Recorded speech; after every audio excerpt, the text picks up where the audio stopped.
Alors, bienvenue sur Bien-être et résilience, le podcast qui explore la façon dont nous pouvons tous améliorer notre bien-être émotionnel, notre santé mentale et notre capacité à faire face aux défis de la vie.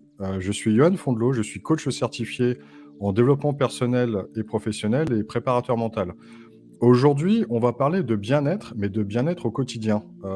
Pourquoi? Parce que j'entends souvent autour de moi des gens dire ah, vivement les vacances, que je puisse prendre un peu de temps pour moi, vivement les vacances, que je fasse un peu de sport, vivement les vacances, que je me repose. Et en fait, on peut prendre soin de soi tous les jours. Et pour parler de ça aujourd'hui, j'ai la chance et l'honneur d'avoir deux invités qui sont Jessica Coulon-Rousselin et Magali Bardet. Bonjour. Bonjour. Bonjour. Alors, on va commencer par parler un peu de vous. Alors, Magali, c'est vrai qu'on a déjà fait un podcast ensemble, c'était sur la confiance en soi. Tout à fait. Est-ce que tu peux te présenter aux Bien personnes qui nous sûr. regardent aujourd'hui, qui nous écoutent? Alors moi, je suis Magali Bardet, je suis thérapeute holistique à Urugne. Donc thérapeute holistique, bien sûr, ça fait se poser des questions. On ne connaît pas forcément ce mot. Et ça veut tout simplement dire que je prends en charge les personnes dans leur globalité, aussi bien dans leur aspect physique, émotionnel, psychologique, énergétique, spirituel, dans le but de leur faire retrouver leur équilibre et tout l'équilibre qu'ils méritent. D'accord. Et toi, Jessica? Eh ben, moi, j'accompagne mes patients à retrouver un équilibre entre le corps et l'esprit, grâce à différents outils, que j'ai, dans ma boîte, c'est-à-dire l'ostéopathie, la kinésiologie, l'énergétique, les réflexes archaïques, la création d'un oracle et des ateliers de bien-être et voilà. D'accord, merci. Alors vous êtes toutes les 2 au Pays basque, hein, c'est bien ça? Tout à C'est fait. ça.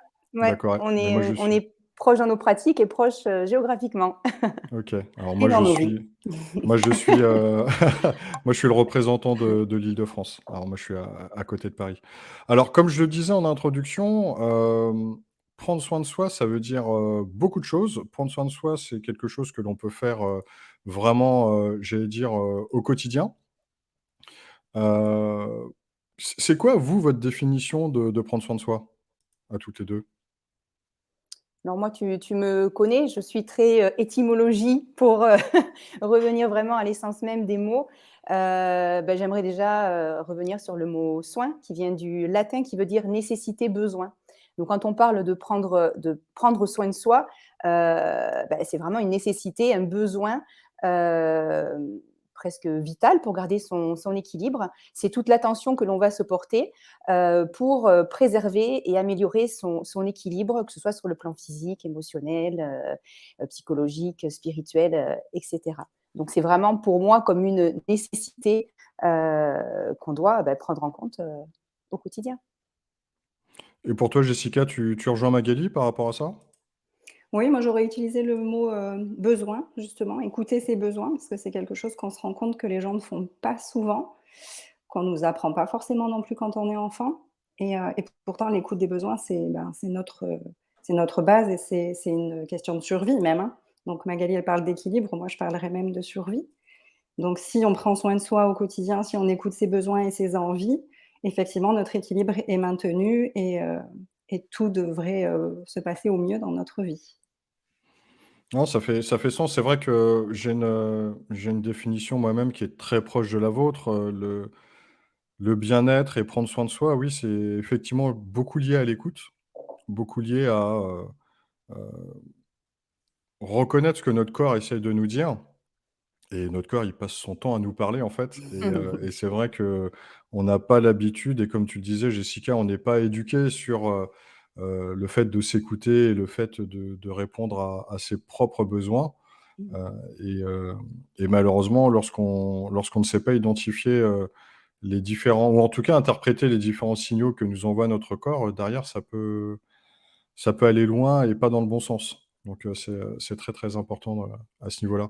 Oui. Hem, pourquoi, d'après vous, aujourd'hui, ça va être important? Alors on l'a vu par rapport à la définition, hein, que vous avez évoquée toutes les 2. Mais pourquoi c'est si important que ça, pour vous, d'après vous, de prendre soin de soi et quelque part de prendre soin de soi au quotidien et pas, comme je le disais en intro, d'attendre uniquement, d'être en vacances ou d'attendre uniquement le week-end? Comment vous voyez ça? Tout va très, très vite aujourd'hui. On a un rythme qui est quand même, assez, intense, assez effréné. On a beaucoup de choses à gérer, aussi bien sur le plan professionnel que familial. On est, j'ai envie de dire, assaillis, par, pas mal de nécessités, de contraintes et il faut justement pour contrecarrer un petit peu ce rythme, qui peut nous être, voilà, je reprends, un petit peu l'idée de Jess, quand elle parle de survie, hein, de questions de survie, ce rythme peut nous être finalement fatal puisqu'on peut aller jusqu'au surmenage, jusqu'au burn-out. Tu l'as très bien évoqué dans ton précédent podcast, Johan. Et pour le coup, cette nécessité de prendre soin de soi va venir équilibrer un petit peu tout ce qu'on doit mener de front au quotidien. Donc, plutôt que d'attendre effectivement les vacances, il faut vraiment le faire au quotidien pour rester le plus possible en équilibre. Donc pour toi, c'est, l'avantage, ça va être de pouvoir gérer le quotidien, de pouvoir Ouais. être mieux armé par rapport au quotidien? Ouais, équilibrer sa vie, hein, tout est une question d'équilibre, hein, donc on s'en demande beaucoup, on nous en demande beaucoup, on est beaucoup sollicité, hein, alors sollicité personnellement, mais ça peut être aussi sollicité par tout ce qui se passe autour de nous, l'actualité, les infos, tout ce contexte, social que l'on vit aujourd'hui et c'est vrai qu'il est très, très important de se remettre un petit peu dans sa bulle parfois, d'écouter ses propres besoins, de se recentrer, de s'aligner pour essayer de rester en équilibre malgré tout ce qu'on peut vivre, par ailleurs, dans notre vie. Mmh. Pour toi, Jessica, les avantages, c'est similaire, tu en vois d'autres? D'une prise en charge au quotidien de soi, de son bien-être? Oui, pour moi, c'est équivalent et moi, ça me faisait penser à mes patients que je vois souvent arriver quand ils sont en vacances justement parce qu'ils ont accumulé, accumulé, accumulé et le moment de relâchement, le moment de détente, ça va devenir, le seul moment où le corps va pouvoir s'exprimer et ils se retrouvent bloqués pendant leurs vacances, quoi. Donc ils ont attendu ça, désespérément et le moment de leurs vacances, c'est un carnage. Donc si on prend soin de soi au quotidien, si on s'entretient, donc moi je leur parle aussi de prévention, hein, de venir en prévention dès qu'ils commencent à sentir les petits bobos qui s'accumulent, ben là, normalement, on passe de bonnes vacances du coup. Ah, c'est vrai. C'est vrai qu'on voit ça assez souvent. Le corps se relâche, en fait. Mmh.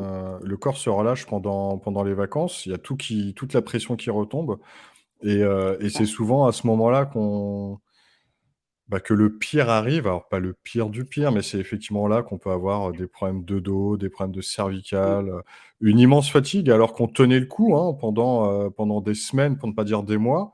On se levait tous les matins, il y a aucun souci et dès lors qu'on arrive en vacances, effectivement, ça devient beaucoup plus compliqué de tenir parce qu'on a plus justement j'allais dire ce but ou cette chose qui est de se lever le matin, pour emmener les enfants à l'école, pour aller au boulot, pour revenir, pour préparer, faire les devoirs, préparer le repas et cetera et cetera. On est pris dans un rythme Mmh. et en vacances, vu que le rythme est plus du tout le même, on se prend tout, à ce moment-là. C'est assez symptomatique. Hem, Il y a des études qui ont été faites, et il paraît qu'il faut 7 jours pour vraiment, mais oui. se sentir, tu vois, un petit peu, posé, se défaire de son stress et cetera. Donc, je me dis si on, fait ce qu'il faut pour se sentir en vacances, même quand on l'est pas, Mmh. le bénéfice arrive beaucoup plus rapidement que d'attendre, 7 jours quand on l'est vraiment. C'est ça, c'est un peu ce que je voulais évoquer sur le fait de l'importance de prendre soin de soi au-delà des vacances. C'est, comme tu disais, quelque part, si on prend soin de soi au quotidien, comme on prendrait soin de soi lorsqu'on est en vacances, que ce soit en restant à la maison, hein, ou en partant ailleurs, heu, on maximise et on va vraiment amplifier tous les bénéfices, que l'on peut avoir liés justement à ce qu'on peut mettre en place. Alors, justement, qu'est-ce qu'on peut mettre en place? Quel type de routine? On parle souvent d'auto-soins, c'est quoi les auto-soins? J'y vais? Jessica ou Pour moi, Magali? Vas-y. c'est tous les soins qu'on peut s'apporter à soi-même. Donc un soin, ça peut être, un soin du visage, ça peut être, se maquiller, ça peut être, aller faire, le sport, l'activité qu'on aime, ça peut être, juste manger, des plats, qu'on s'est préparés et qu'on adore manger, passer des moments en famille. Enfin, après moi, je parle un peu des choses qui me parlent à moi, évidemment, mais pour moi, c'est ça, l'auto-soin, c'est, comment moi, je peux me faire du bien toute seule. Comment je peux, assouvir mes besoins et mes envies toute seule et donc comment je peux être, heu, à l'écoute de moi au quotidien, simplement, sans chercher des choses, extraordinaires. Ouais, voilà, c'est un peu ça quelque part, ce qu'il faudrait retenir, c'est que, sur l'auto-soin, c'est pas spécialement quelque chose de très complexe à mettre en place. Il y a Mmh. des gens qui vont faire de la méditation. Moi, c'est ce Mmh. que je recommande à beaucoup à mes clients, c'est, que ça soit, de la pleine conscience, des exercices de respiration, tout ce qui est lié à la méditation, en fait. Ouais, Pour d'autres, ça va être du yoga, pour d'autres, comme tu le disais, ça va être, quelque chose lié à un bon petit plat qu'on serait préparé. C'est quelque chose qui nous fait du bien, en fait. c'est ça. Magali, tu as la même, définition? Oui, ben, la base, c'est vraiment l'écoute de soi. Donc, c'est vrai que les personnes qui sont pas forcément habituées à s'écouter, il faut, en tant que coach, thérapeute, leur proposer des outils parce qu'ils n'ont pas ces outils en leur possession. Mmh. Donc, Mmh. c'est important de leur proposer ces outils. Ça peut être effectivement, des petites méditations. Alors moi, je commence toujours, ça fait un petit peu peur le mot méditation. Les Mmh. gens ont l'impression qu'ils vont pas y arriver, que c'est Mmh. réservé à une élite. On peut tout simplement aller sur YouTube, taper méditation pour, je sais pas moi, pour bien dormir ou méditation pour se recentrer. Et puis, YouTube propose des petites méditations de quelques minutes qui peuvent aller jusqu'à 1 heure, hein, mais chacun à son rythme peut commencer déjà à s'initier aux méditations guidées. Alors ça, c'est un des outils qu'on peut proposer, hein, effectivement, quelques postures de yoga, ça peut être, comme tu disais, Jess, se poser la question, voilà, qu'est-ce que j'ai envie de manger aujourd'hui, plutôt que d'ouvrir machinalement le frigo et puis manger juste pour manger. Ça, ce sont des petits trucs qu'on peut leur donner. Mais après, l'essentiel pour eux, une fois qu'ils ont tous ces petits trucs, c'est d'écouter vraiment leurs besoins et de sentir ce que leur corps, finalement, leur demande et de quoi ils ont réellement besoin, ce qu'ils ont réellement envie de faire pour prendre ce temps pour eux. Mmh. Ou de ne pas faire. Ou ne pas faire, bien sûr.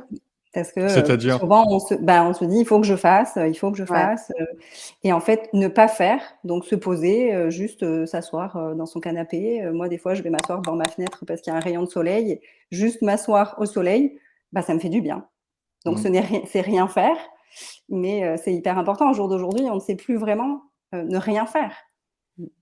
Donc Je pense que c'est ça, quand on parle de pratique d'auto-soin, on pense tout de suite à quelque chose de très particulier ou de très complexe à mettre en mmh, place ou autre, mais ça peut effectivement l'exemple que tu donnes, Jessica, est hyper intéressant, prendre soin de soi, ça peut effectivement ne rien faire et ça peut être juste, regarder par la fenêtre et un peu évacuer, un peu s'évader de cette manière-là. mmh, ouais, être dans la conscience de soi, finalement, dans la conscience de, beh, ce qu'on a besoin là, à l'instant T. Mmh. C'est Voilà. intéressant, ce que vous dites parce que, en coaching pour, tout ce qui est prendre soin de soi, on va beaucoup axer sur, effectivement, encore une fois, la relaxation, la méditation, ce genre de choses, mais aussi sur quelque chose de très, entre guillemets, «basique», c'est le sport. mmh, L'exercice physique, quel qu'il soit, aller courir, faire du basket, heu, quelle que soit la pratique sportive, du tennis, du rugby, j'en passe et des meilleurs, heu, mais c'est important de rappeler que prendre soin de soi n'est pas obligatoirement égal, à faire du sport, hein, on est d'accord? Même si faire du Tout à sport, c'est fait. très bien, hein. bien sûr. Ça dépendra des gens, encore une fois. Et oui. C'est, complètement, dépendant de chaque Mmh. personne. Mmh, Certaines personnes ont besoin de se dépenser, ont besoin aussi, ben, tu l'as évoqué, je crois dans une précédente émission, Johan, le rapport entre, voilà, le sport et puis, tout ce qui est lien social. Mmh. Certaines personnes ont besoin aussi de se sentir comme appartenant à un groupe pour se sentir, exister et puis d'autres, ça va être comme tu dis Jess, juste se faire un thé et puis, se poser chez soi, seul et ça c'est du soin, je veux dire, c'est mmh, parce que chaque personne va écouter ses propres besoins. Donc il y a Alors autant d'auto-soins que de personnes finalement. exactement. Non. Alors justement, par rapport à vos clients, ou patients, comment vous abordez la chose et comment vous les aidez à identifier leurs besoins personnels? Ou en tout cas, comment vous oui, vous les aidez à faire en sorte qu'ils puissent savoir ce dont ils ont besoin? Comment vous vous y prenez? Alors déjà, moi, je pars toujours de l'anamnèse et puis, dans tout ce que le client ou la cliente, va dire, il y a tout un tas d'indices. Alors, je joue un peu à Sherlock Holmes, à chaque fois. C'est très important d'écouter, d'être vraiment dans l'écoute, parce que là, on peut vraiment en apprendre beaucoup sur la personne. Une personne qui va me dire, en fait, ça fait 20 ans que je m'occupe de mes enfants et que je fais plus de sport. Bon, peut-être que là, derrière ça, il y a quand même un besoin de faire quelque chose pour elle qu'elle ne fait plus, qu'elle ne s'est pas autorisée à faire parce que justement, elle a mis le soin donné à ses enfants en priorité. Donc là, peut-être que en questionnant un petit peu la personne, ah bon, tiens, vous faisiez du sport, qu'est-ce qui vous plaît, etc.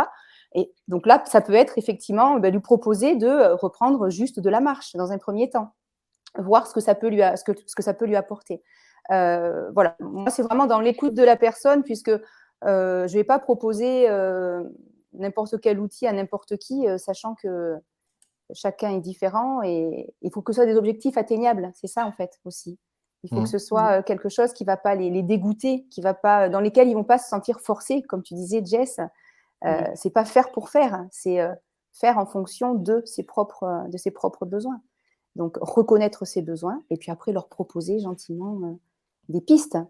Et puis après, travailler, bien sûr, moi je travaille toujours sur l'écoute de soi. Ça, c'est vraiment la base, je pense, de toute prise en charge. Ouais, encore une fois, je reviens sur cette partie, liée au sport, mais le sport est vu comme, presque une punition lorsqu'on parle, de bien-être, parce que, effectivement, on s'imagine devoir aller courir, 5-10 kilomètres, tous les jours ou tous les 2 jours, et tout le monde n'a pas envie de ça et tout le monde en a pas spécialement besoin, même si c'est très bon pour le système cardiovasculaire. Toi, Jessica, comment tu t'y prends pour, aider tes patients, tes clients à identifier leurs besoins? Par rapport à leurs besoins personnels pour leur bien-être, perso. Ouais, effectivement, quand j'accueille les personnes, je leur demande un petit peu, leur activité professionnelle, leurs loisirs et quand déjà la personne au départ me dit: «Ah non, le loisir», on va dire: «Ah bon, qu'est-ce qui se passe? Vous avez pas le temps, vous avez pas envie, vous aimez pas?» Et puis, bon, alors il y en a qui vont avoir 10 loisirs, donc là je me dis: «Bon, c'est bon, ils savent». Et quand, la personne est perdue à me dire: «Ouais, non, j'ai pas le temps» ou, «Le sport, c'est pas mon truc», «Ah, la méditation, non, m'en parlez pas, je suis pas du tout, je sais pas faire». Là, je sais que ma séance, qu'elle soit ostéo ou kinésio, je vais, essayer de trouver dans la séance des outils qui vont pouvoir l'aider. Et lui proposer, tout petit, bien sûr, si elle fait plus de sport depuis, 40 ans, je vais pas lui dire d'aller faire un footing, mais lui dire: «Est-ce que, vous aimez aller marcher? Est-ce que vous pourriez aller vous faire une petite balade sur la plage de temps en temps? Est-ce que, qu'est-ce qui vous plaît, en fait? Qu'est-ce qui vous ferait plaisir ou qu'est-ce qui vous manque?» Parce que des fois, ça leur manque, mais ils ont pas forcément pris l'initiative de le faire. Donc des Mmh. fois, juste un petit rappel, un petit coup de pied au derrière, ça fait du bien. Est-ce que, justement, Jessica, ces moments, on va dire d'identification de besoins ou autre, une fois qu'on a identifié ça, est-ce que c'est quelque chose que l'on peut partager? Alors, quand on parle de prendre soin de soi via, par exemple, une activité sportive, souvent, très souvent, à moins de juste aller courir, mais souvent ça va être quelque chose que l'on fait, à plusieurs. Heu, Est-ce qu'il y a d'autres moyens de prendre soin de soi et une fois qu'on a identifié ses besoins personnels, de faire des choses en famille, c'est des choses que tu pousses toi justement, lorsque tu reçois des personnes au cabinet?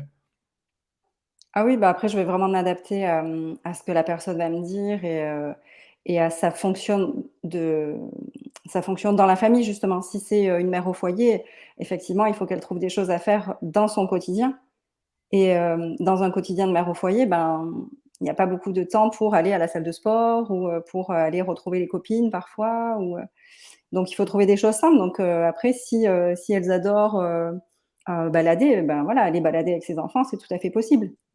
Mmh. Donc après, pour moi, c'est vrai, il y a pas de recette, Et dans nos métiers, on le voit, c'est que chaque personne est différente et chaque besoin, est différent et donc il faut toujours adapter, nos propos en fonction de la personne qui est en face de nous et en fonction de sa période de vie. Ouais, c'est un peu comme disait Magali tout à l'heure, c'est-à-dire qu'il y a presque autant de façons, Bah qu'il oui. y a de personnes, Mmh.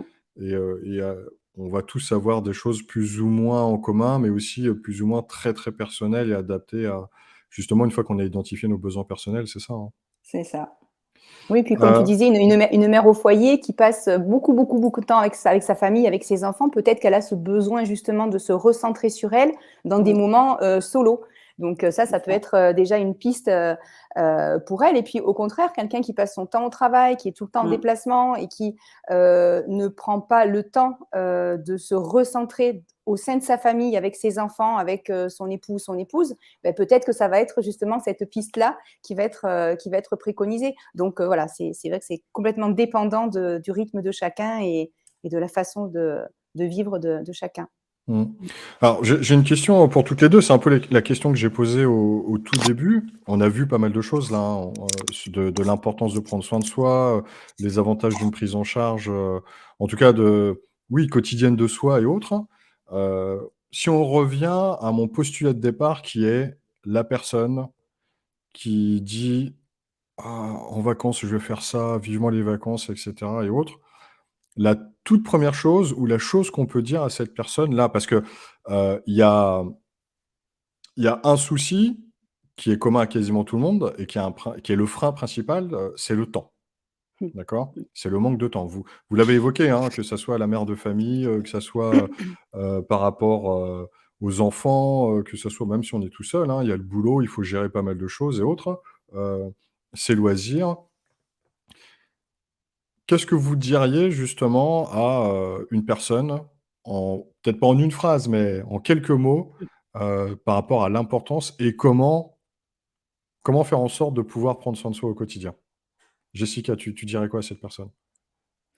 Bah, moi, là, ce qui me vient, c'est quelque chose que j'ai dans la tête depuis un certain temps, enfin, en tout cas, qui m'anime au quotidien, c'est de me dire: «Ben, si finalement, j'arrive pas jusqu'aux vacances, s'il se passe quelque chose, si mes vacances sont annulées ou si, clairement je ne suis plus là, et ben, j'aurais rien fait, en fait. J'aurais pas profité». Donc pour moi, c'est «l'urgence» entre guillemets d'être dans ma vie à chaque instant, à chaque minute, chaque jour, chaque heure et donc ben, qu'est-ce qui me fait vibrer? Qu'est-ce qui me fait du bien? Qu'est-ce qui me fait, plaisir là, maintenant, tout de suite? Parce que demain, ben, peut-être que je serai plus là.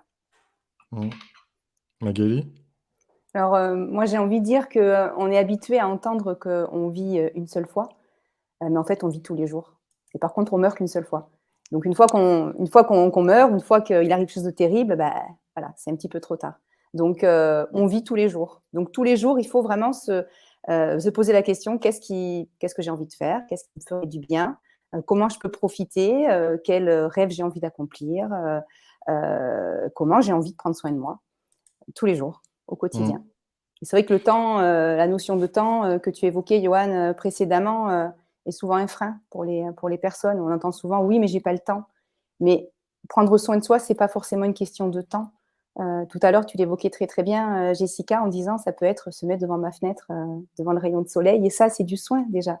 C'est, quelque chose qu'on fait en conscience. Heu, c'est ce que j'explique souvent aux personnes. Ça peut être aussi prendre soin de soi, ça peut être,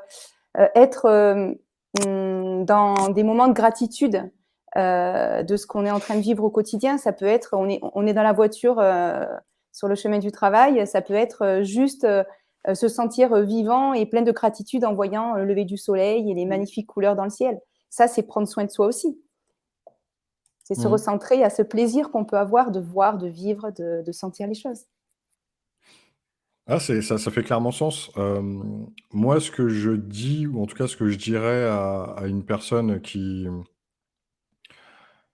justement, qui me dit: «Ah vivement les vacances», ce qui est, les 3/4 de mon entourage, hein, de mes amis ou autres, c'est, si tu prends pas soin de toi, qui va le faire pour toi?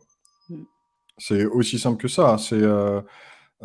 Et si tu attends, comme disait Jessica, si tu attends, vivement les ponts, de mai, mais il se passe quelque chose. En mai, d'un seul coup, Mmh. il y a, je sais pas, ça peut pas spécialement être quelque chose de grave, hein. Ça peut être, je dis n'importe quoi, un week-end qui s'organise, familial, quelque chose qui fait que tu vas pas pouvoir rester, posé comme tu l'avais prévu, tu vas pas pouvoir, et ça repousse encore et donc après mai, ça va être quoi? Ça va être peut-être les vacances de juillet ou les 15 jours que tu vas prendre en août et cetera.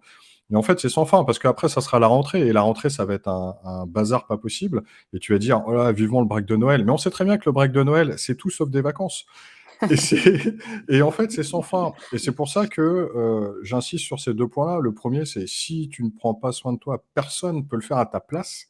Mmh. Et il y aura toujours quelque chose potentiel qui fera que ce que tu avais prévu à un moment T, dans le futur où tu vas pouvoir te reposer, soit perturbé par quelque chose.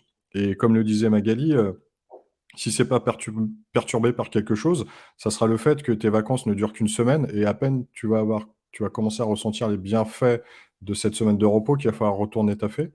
Et donc, d'où l'importance de trouver des moyens de prendre soin de soi, vraiment au quotidien et que ça fasse partie de sa routine. Parce que là, à partir de là, on peut effectivement surmonter énormément de choses beaucoup, beaucoup, beaucoup plus facilement, quoi. Bien sûr. Mais comme on le disait, le principal frein, c'est le temps. Alors moi, j'ai une réponse un peu particulière par rapport à ça, mais Jessica, toi, si justement ton patient ou ton client te dit: «Ah mais moi j'ai pas le temps», qu'est-ce que tu lui réponds? Bah, que non, on n'a jamais le temps, mais que si on choisit de le prendre, on le trouve. C'est toujours une question de priorité. C'est qu'on peut passer, 1 heure, à, scroller sur les réseaux, bon, c'est du temps qu'on aura perdu. Ben, si au lieu de scroller, pendant, 1 heure, on fait qu'1/2 heure, ben, il nous reste une demi heure de temps. Il faut choisir. Magali? Je rejoins tout à fait Jessica. J'aime beaucoup cet exemple, de scroller sur les réseaux sociaux parce qu'on le fait tous, donc ça Mais parle oui. à tout le monde. On est tous trop sur les réseaux sociaux, et comme tu dis, voilà, on peut le faire pendant une demi heure ou 5 minutes et puis le reste du temps faire autre chose de plus contributif pour notre équilibre et pour notre santé, émotionnelle, physique, mentale et cetera. Le temps, c'est toujours, effectivement, un frein, mais comme tu disais Jess, il faut s'autoriser à le prendre, ce temps. Mmh. Et puis il y a aussi, le temps, quantité et le temps qualité. Est-ce qu'on recherche vraiment, un timing très, très long pour prendre soin de soi? Ou est-ce que, voilà, on se dit que 3 minutes de qualité vont déjà être bénéfiques pour nous? C'est comme la méditation, hein, il ne suffit pas de méditer pendant 1 heure, Bien sûr. pour, ressentir les effets. Si on médite, même 3 minutes chaque jour, 3 minutes sous la douche, 3 minutes, en buvant son thé. Moi, ça m'arrive, hein, de me mettre dans un état un petit peu méditatif juste en buvant ma tasse de thé. 3 minutes, c'est suffisant, finalement. Donc voilà, c'est le temps qualité, le temps quantité, qu'est-ce qu'on recherche, comment on veut vivre les choses. Vaste programme. Mmh. Non, c'est sûr, quand tu parles de méditation ou autre, c'est vrai que ça rejoint un peu, ce que l'on fait en hypnose et on peut se mettre soi-même en état hypnotique, en regardant par la fenêtre, en buvant un thé, en regardant dans le vide, et c'est des moyens très simples de pouvoir, commencer déjà à faire retomber un peu la pression. Heu, Moi, par rapport à la notion de temps, ce que je dis à mes clients, c'est de noter tout ce qu'ils font, en fait, au cours d'une journée, mais vraiment tout et de noter le temps que ça prend. Est-ce qu'ils prennent 1 heure pour se préparer le matin? Est-ce qu'ils passent effectivement 1 heure, devant Netflix ou sur les réseaux? Alors le but du jeu, c'est pas de sacrifier des choses, en tout cas d'avoir le sens ou en tout cas l'impression de sacrifier, Mmh. heu, l'heure qu'on va passer, devant Amazon Prime ou devant Netflix ou ce genre de choses, mais c'est de se dire que si je prends un petit bout ici, un petit bout ici, un petit bout là, bah, ça va peut-être me dégager du temps pour, justement, soit faire de la méditation, soit faire du sport, voilà, faire une activité qui soit vraiment synonyme de prendre soin de soi. Le temps, on peut toujours en trouver. Après, il y a quelque chose qui est presque incompressible et où on n'est pas tous égaux, c'est le temps de sommeil. Donc effectivement, lorsqu'on a besoin de 8 heures, 9 heures, 10 heures de sommeil, ça devient plus compliqué de trouver du temps, parce que par-dessus, il y a sa journée, j'allais dire, classique, la journée de boulot, la journée, par rapport à la famille ou les amis. Mais les exemples que vous avez donnés sont très, très parlants. On peut aller gratter du temps, sur des choses qui sont peut-être pas, si importantes ou en tout cas qui nous apportent pas spécialement du bien-être et Mmh. les réseaux sociaux, clairement, c'est quelque chose d'addictif. C'est quelque chose qui fait passer le temps, c'est quelque chose qui peut être générateur, de dopamine et donc devenir presque une addiction. En gros, c'est, combien de likes que j'ai eu sur mon dernier post ou, combien de personnes ont vu ma dernière story. Ça, c'est autre chose sur les réseaux, mais c'est tout aussi important.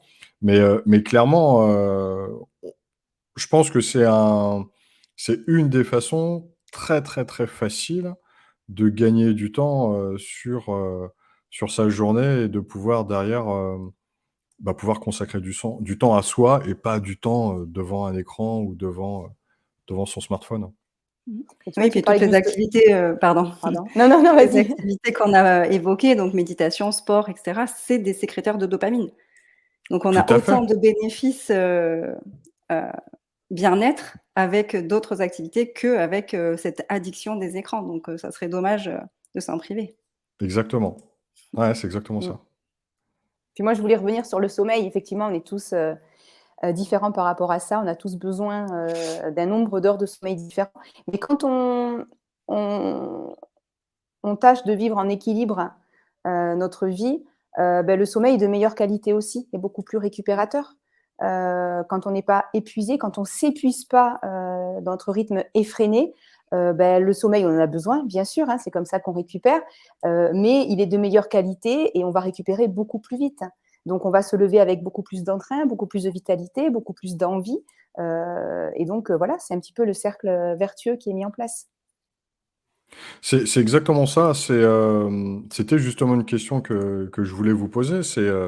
Le lien entre le fait de prendre du temps, donc quelque part consommer du temps sur sa journée, donc le lien entre prendre ce temps-là pour soi, mais l'impact bénéfique que ça va avoir, notamment, on parlait boulot, notamment sur sa productivité. Magali, tu as commencé, à nous parler de ça, mais effectivement, ça va vraiment avoir un impact, de prendre soin de soi derrière par rapport à son boulot ou même par rapport à sa relation avec les autres. Bien sûr, en termes de clarté d'esprit déjà, dans son travail, en termes d'efficience, en termes de motivation, d'esprit positif, d'entrain, de productivité. Enfin, il y a tout un tas de choses qui vont être, favorisées par le fait de s'écouter, de faire les choses en conscience, de prendre du temps pour soi, de vivre en fait, comme il est le mieux pour soi, hein, selon ses besoins. On le voit souvent, hein, les gens qui ont, des pratiques, liées, soit à l'auto-soin, soit à son bien-être personnel et je vais prendre la pratique la plus classique, hein, encore une fois, c'est le sport. Ces gens-là, tu leur retires ça, ça a immédiatement un impact surtout sur leur comportement, la façon dont ils se sentent, heu, le stress aussi, gros impact sur, la gestion du stress. Toi, Jessica, tu vois aussi, c'est quelque chose que tu expliques, le lien entre, des pratiques d'auto-soin ou en tout cas le bien-être personnel et derrière l'impact positif que ça va avoir sur sa vie perso ou sa vie pro? Ah oui, oui et puis ça, c'est vraiment quelque chose que je retrouve beaucoup en séance justement parce qu'il y a des personnes qui me disent: «Mais moi, je m'étire, tous les matins, je prends, je sais pas, je fais, mon quart d'heure de sport au quotidien et grâce à ça, mon corps, va bien, ma tête va bien. Si j'ai pas ça, je sens tout de suite que ça se fragilise et que c'est plus compliqué». Donc oui, ça, moi, je l'ai vraiment vu et mis en évidence dans les séances, quoi. Les gens qui ne prennent pas soin d'eux, moi, je le ressens dans leur corps et dans leur état d'esprit, mais eux, eux aussi, quoi. Sauf que ceux qui ne l'ont jamais fait, ils s'en rendent pas compte. Ils se disent pas que c'est possible, en fait, d'être différent. Ceux qui le font, souvent suite à un problème, hein, souvent c'est, voilà, j'ai été opérée, d'une hernie discale, bon, bah, si je m'étire pas, mon corps il est pas content. Donc souvent, c'est quelque chose donc ça peut être un burn-out ou ça peut être, un problème physique qui va faire prendre conscience à la personne que si elle prend soin d'elle au quotidien, ça va aller. Et moi, ce que j'ai envie de partager aujourd'hui avec les gens et avec mes patients, c'est, ben, avant qu'il arrive quelque chose, prenez soin de vous et ça évitera qu'il y ait quelque chose de plus important et de plus, problématique qui arrive dans votre vie. Donc le Ouais, c'est côté ça, c'est préventif, quoi. Mmh. exactement, c'est ce que j'allais dire. Il y a quelque chose de très préventif là-dedans, le fait Mmh. de prendre soin de soi au quotidien. Alors, je désamorce aussi quelque chose. Ce n'est pas parce qu'on prend soin de soi au quotidien qu'il ne va rien nous arriver, ça serait trop facile. Mais en tout cas, l'idée, c'est de se dire qu'en prenant soin de soi au quotidien, on se fait du bien tous les jours. Il y a la fameuse dopamine dont on parlait. On se sent mieux, on se sent bien dans sa tête, dans son corps, et que s'il nous arrive malheureusement quelque chose, on saura aussi comment y faire face, d'une meilleure façon et c'est quelque part un pas vers le fait d'aller mieux, quel que soit ce qui nous arrive encore une fois. Bien Mais oui, sûr. il y a un côté très, très préventif effectivement dans le fait de prendre soin de soi au quotidien. Heu, les bénéfices, on l'a vu, c'est sur la partie physique, c'est aussi bien sur son bien-être, j'allais dire, mental, et émotionnel. On a évoqué et tu t'en as parlé juste avant aussi, Jessica, la partie, burn-out. Moi, j'ai fait un épisode, vraiment dédié au burn-out. C'est quelque chose qui touche énormément de personnes. Alors ça va au-delà du stress, hein. Alors déjà le stress, on va dire que c'est plus d'une personne sur 2, mais le burn-out, on parle de millions de personnes en France, qui sont touchées et qui sont concernées, par ça. Comment prendre soin de soi au quotidien? Est-ce qu'en tout cas, vous, dans vos pratiques, vous le voyez comme quelque chose qui peut atténuer, peut-être pas éliminer complètement, mais qui peut atténuer le fait de se diriger vers ce genre de mots, très, très durs, très, très forts et très, très longs, pour s'en sortir? Oui, bien sûr, le fait de prendre soin de soi, on se remet vraiment au centre de notre préoccupation. Alors c'est pas devenir, égocentrique et ne penser qu'à soi, hein. C'est vraiment, se remettre au centre de ses préoccupations, se sentir, comment dire? Important et quand on se sent important, ben, on va, plus facilement, oser, s'affirmer, dire non à certaines choses, se positionner et ça, c'est une des clés aussi, pour, éviter le burn-out. C'est pas, le burn-out, moi je le vois souvent, au cabinet, ce sont des gens qui ont toujours beaucoup porté, hein, qui ont toujours, supporté, porté et supporté, qui ont jamais forcément osé dire non, qui se sont toujours, mis en second plan et ben, au bout d'un moment, la coupe est pleine et le corps ne tient absolument plus. Et le corps appelle à l'aide justement avec tout un lot de symptômes physiques et émotionnels, hein. Ça peut être des douleurs physiques chroniques, ça peut être ben, un ras-le-bol, une incapacité à gérer même la plus minime des choses du quotidien. Euh, et là, il est vraiment essentiel pour la personne de se remettre au centre de ses préoccupations et puis de se poser la question, mais en fait, qu'est-ce que j'ai envie de vivre? Qu'est-ce qui est bon pour moi? Est-ce que je suis obligée encore de supporter tout ce que j'ai supporté? Donc, le fait de prendre soin de soi au quotidien, c'est vraiment en permanence se remettre au centre de nos propres préoccupations, se considérer comme légitime à faire des choses pour soi, à prendre du plaisir, euh, à se faire plaisir. Et je pense que là, on rentre dans le cercle vertueux, vraiment, et on se préserve au plus possible, bien sûr, du burn-out et de quelque chose euh, voilà, de lourd. Et puis, comme tu disais, Johan, s'il se passe quelque chose, effectivement, on sera quand même plus à même de pouvoir s'en sortir, de pouvoir avoir cette clarté d'esprit pour se poser les questions, les bonnes questions à ce moment-là. Jessica, tout à l'heure, quand tu parlais des différentes façons, et moyens de prendre soin de soi et à juste titre, tu parlais de bien manger ou de se faire plaisir en mangeant. Au-delà de, bien entendu, essayer autant que faire se peut de manger équilibré, qui est une très bonne façon de prendre soin de soi, est-ce que vous recommandez, à vos clients, à vos patients, des produits à prendre pour prendre soin de soi? Est-ce qu'il y a des choses que vous mettez en avant? Moi non, pas particulièrement. Tu Je dis parles vraiment aux d'alimentation, gens hein? que Non, Ah non, hein, ça peut être tout, ça peut être de d'accord. l'alimentation, ça peut être, des compléments alimentaires, ça peut être, est-ce qu'il y a des choses non? Toi, tu disais Jessica, non, rien de particulier? Ben, sauf si la personne vraiment me parle de symptômes particuliers et que, ça va me faire penser, par exemple, à un manque de magnésium, tu vois? Des troubles du sommeil, Oui. des crampes, des choses comme ça. Voilà, je vais peut-être partir sur du magnésium tout en disant, d'aller voir le médecin ou d'aller à la pharmacie pour prendre conseil. Mais, c'est dans ma pratique, je conseille pas trop de produits, autres. Après, peut-être, des conseils sur, le fait de boire plus d'eau. Ça, c'est le conseil que j'ai donné le plus souvent, je crois. Parce que l'eau, bah, c'est la vie, ça fait partie de notre corps à 80 ou je sais plus combien le chiffre exact, mais, donc ça, c'est quelque chose que je conseille souvent et dans le travail ostéopathique, kinésiologique, énergétique, l'eau, ça fait aussi partie du processus de guérison. Donc, et puis je dis aux gens, hein, si vous êtes en inflammation, si vous avez le feu chez vous, vous allez mettre de l'eau. Ben, si vous avez le feu en vous, ben, prenez de l'eau aussi, ça paraît, évident et pourtant, ben, souvent c'est difficile et quand il y a aussi des débordements émotionnels, ben, la 1re chose qu'on devrait faire, c'est boire un verre d'eau pour venir apaiser cette émotion à l'intérieur du corps. Donc c'est des choses qu'on ne sait pas forcément, donc ça, c'est vraiment le conseil que je donne le plus. Après au niveau alimentaire ou complément alimentaire, c'est très ponctuel et moi je dis que si on mange, raisonnablement, avec des bons produits, qu'on prend, plaisir à manger, et qu'on a une hygiène de vie au quotidien qui est bonne, on n'a pas besoin de prendre de compléments alimentaires, en permanence, quoi. Notre Mmh. corps est bien fait, quoi. Moi, je te rejoins, hein. À la tienne. C'est un des conseils, que je donne le plus, c'est l'eau. On se rend compte que, on beaucoup de personnes ne boivent pas assez d'eau.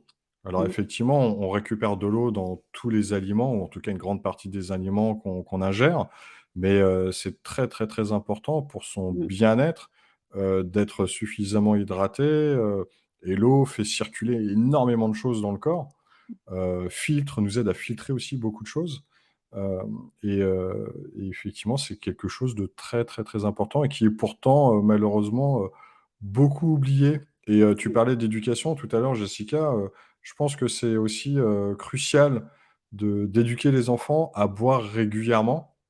Moi, le premier, je vois mon fils, il boit vraiment quand il meurt de soif, ouais. alors qu'il devrait boire beaucoup plus régulièrement. Donc j'essaie de l'amener, vers ça, mais voilà. Toi, Magali, tu as d'autres conseils ou que tu donnes à tes clients par rapport, à la partie plus liée à l'alimentaire, Alors et moi, au je bien-être? rejoins, totalement Jessica sur l'eau et je me rends compte d'ailleurs que les personnes qui ne boivent pas d'eau sont des personnes qui ne s'écoutent pas, qui ont inconsciemment cette volonté de se mettre en retrait, en fait. L'eau est quelque chose de vital. Quand on s'interdit quelque chose de vital, c'est que finalement, on ne se donne pas l'importance, qu'on mérite. Donc se rééduquer par rapport à Mmh, l'hydratation. Et puis, je pense qu'il faut expliquer, tu vois, tu disais, Johan, par rapport à ton fils, je suis clairement d'accord avec toi, il faut vraiment obliger, non, mais apprendre à nos enfants à boire plus, mais en leur expliquant justement qu'est-ce que l'eau, quel est le rôle de l'eau et qu'est-ce que l'eau peut leur amener. Parce que c'est toujours plus facile de faire quelque chose quand on le comprend que quand on se sent justement obligé de le faire. Par rapport à d'autres compléments, bah, les fleurs de Bach. Pour moi, c'est un complément, que j'adore, super important. Et il y a quelques fleurs qui peuvent être utilisées dans la thématique qu'on aborde, aujourd'hui. Alors Tu vois, c'est quoi les fleurs de Bach, Magali? alors les fleurs de Bach, ce sont, des fleurs, il en existe, 39 et chacune alors ça a été créé par, un médecin, britannique dans les années 30, et chaque fleur, va aller équilibrer un état émotionnel bien particulier. Donc à nous après, conseillers en fleurs de Bach, d'aller, les choisir et les adapter à la problématique de la personne. Et je pensais, justement, par rapport à la thématique d'aujourd'hui, il y a une fleur, qui revient assez, souvent par rapport aux gens qui vont pas prendre soin d'eux, qui vont mettre les besoins des autres avant leurs propres besoins. Il y a la fleur de Saint-Auré, le Saint-Auri, qui va, permettre à la personne de, voir la nécessité de se mettre, en priorité. Oser vraiment, se mettre au premier plan pour penser à soi et pour, prendre soin de soi. Oser, aussi, dire non à l'autre, quand, c'est pour se dire oui à soi. Donc cette fleur, elle est assez, incroyable. Et puis bien sûr, Il y en aurait d'autres, à préconiser, mais après c'est vraiment en fonction de chacune des personnes. D'accord. Jessica, j'ai une question plus liée à ta pratique de l'ostéopathie, hem et qu'on doit te poser souvent comme question. Il faut aller voir l'ostéopathe combien de fois par an? Eh ben, je te répondrai, ça dépend des gens. Pour moi, il y a pas de encore une fois, il y a pas de recette. Il y a des gens qui supportent très bien et qui peuvent rester des années sans aller chez l'ostéo et je leur dis, tant mieux et que ça dure. Et puis il y a d'autres personnes qui ont des fragilités, qui ont plus de besoins, ou qui, somatisent aussi beaucoup plus leur stress dans leur corps et dans ces cas-là, il faut que ce soit plus régulier.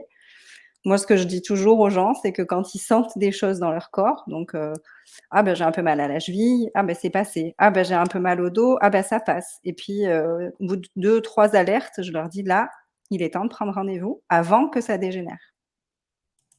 OK. C'est parce que moi, c'est peut-être très personnel, mais pour moi, c'est une forme de prendre soin de soi, d'aller chez l'ostéo, allez, on va dire 2 fois par an pour faire un petit check complet de son corps. Mais après ça, c'est ton besoin à toi. Mmh, c'est Donc ça. oui, respecte-le, effectivement. Moi aussi, c'est quelque chose que je fais et je fais aussi d'autres soins. J'aime me faire masser, j'aime faire des soins énergétiques et même moi, en tant que thérapeute, j'essaye chaque mois de m'offrir un soin différent en fonction de mon besoin du moment et ça, D'accord. ça fait partie de mon équilibre, depuis quelques années et je sens vraiment que je suis plus efficiente dans mon travail de thérapeute en prenant soin de moi régulièrement par quelqu'un d'autre. Donc Ça fait sens. l'auto-soin au quotidien et le soin, par quelqu'un d'autre régulièrement.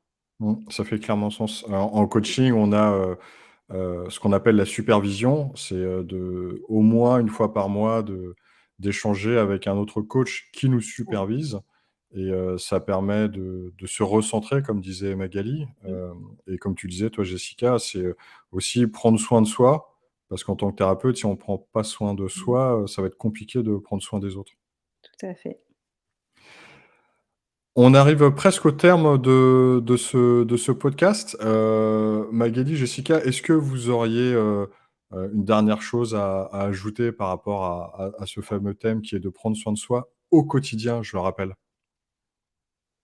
Toujours l'écoute de soi, prendre le temps, de s'écouter et de savoir, ce qui est le plus important, pour nous. Et toi, Jessica?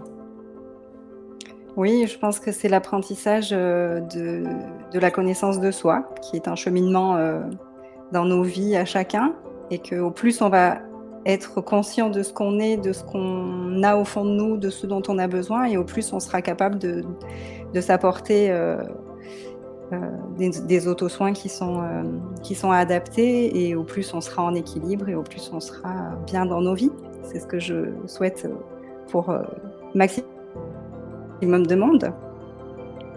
Je vous rejoins complètement toutes les 2 sur l'écoute, dans un premier temps, comprendre ce dont on a besoin et derrière, de l'importance de prendre soin de soi et donc de s'accorder à soi-même, hein. C'est quelque chose, on se rend service à soi-même, de s'accorder un peu de temps, pour des activités identifiées qui nous font plaisir, qui nous font du bien, et qui nous permettent de nous sentir mieux dans notre corps et dans notre tête. Jessica, Magali, merci beaucoup d'avoir, été avec moi et de m'avoir accompagné sur, ce podcast, où on a parlé de bien-être, au quotidien. Hem, on était sur, bien-être et résilience. Encore une fois, merci à toutes les 2 et Merci à toi. À toi. merci à tout le monde, pour votre écoute. N'hésitez pas à liker et à commenter, ce podcast et je vous dis à la semaine prochaine. À très bientôt. Merci, au revoir.